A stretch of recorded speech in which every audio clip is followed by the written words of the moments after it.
Hi everyone, this is Sasha and this is our week 2 wrap up.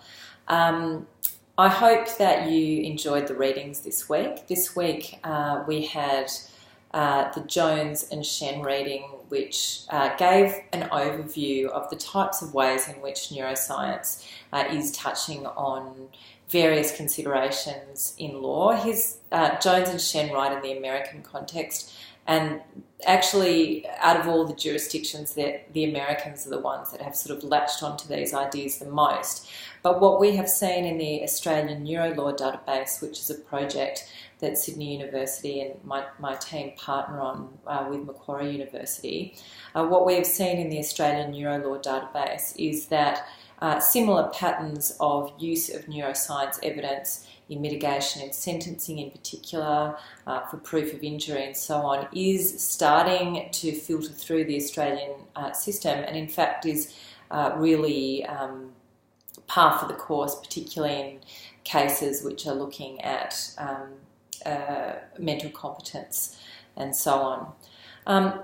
Another aspect of the readings which was an important focus was introducing you to the idea of free will and determinism, and asking you to reflect on how those concepts are part of the way that we understand the way human beings do things. That's known as folk psychology, and Dan Dennett's reading sort of introduces the concept of folk psychology, and you can see when you read that how the law's view of things like intention in criminal law and mens rea relies on a folk understanding of why people do things, that we act for reasons. But there is a view about, and we'll look at it again in topic 4 when we look specifically at criminal responsibility, that what neuroscience reveals is that really, or at least, possibly reveals, is that a lot of the so-called reasons we have for doing things aren't so much reasons as post hoc rationalisation. So we do things sort of automatically in the same way as, an animal or a slug or, a tree bending in the wind might, without really having a choice to do otherwise. It just feels like it does through this, through the mechanism of consciousness. But consciousness may just be a sort of waking dream where when we look back at what we do, we feel as though we had reasons, we feel as though we could have done something different, but perhaps we couldn't.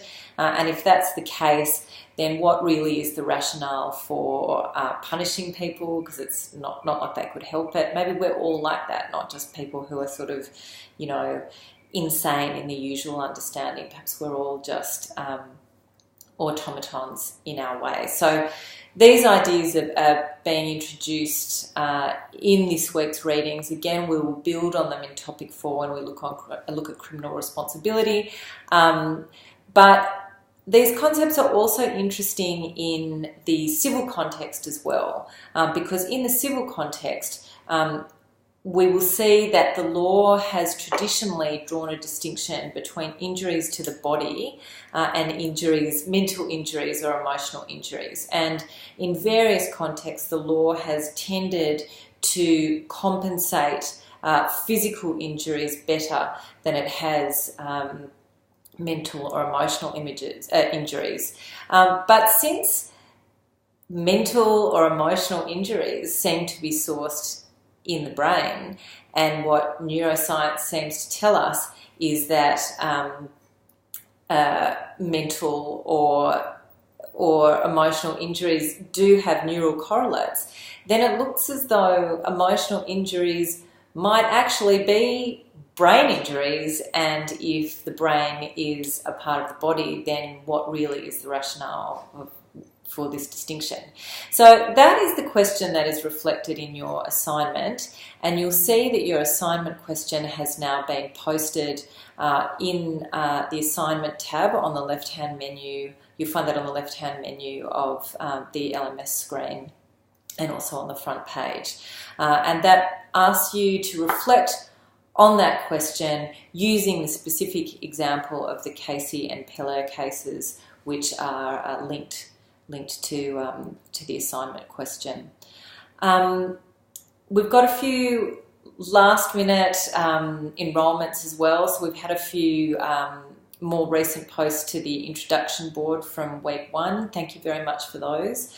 I'm glad that you have been posting on Facebook as well. Not as much as perhaps I'd like. I'd like to see a bit more conversation going, but there has been terrific conversation there. I love the things that have been posted, and I'm especially grateful that Matt Shine, who is week 1's explanatory neuroscientist and our resident unofficial neuroscience researcher consultant, has also been weighing in, and every time he likes one of my Facebook posts, I feel quite privileged, being nothing but a humble lawyer.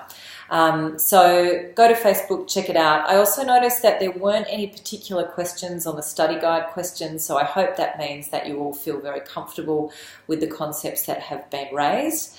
If you don't, please post about it, please ask questions. You know, these are all quite abstract philosophical concepts at this stage, and it's important that we, have a chance to talk about things that might be causing disquiet or even interest, and that you might want to talk about more. But for now, that's it from me. I wish you a great weekend, and I'll see you for topic 3 next week.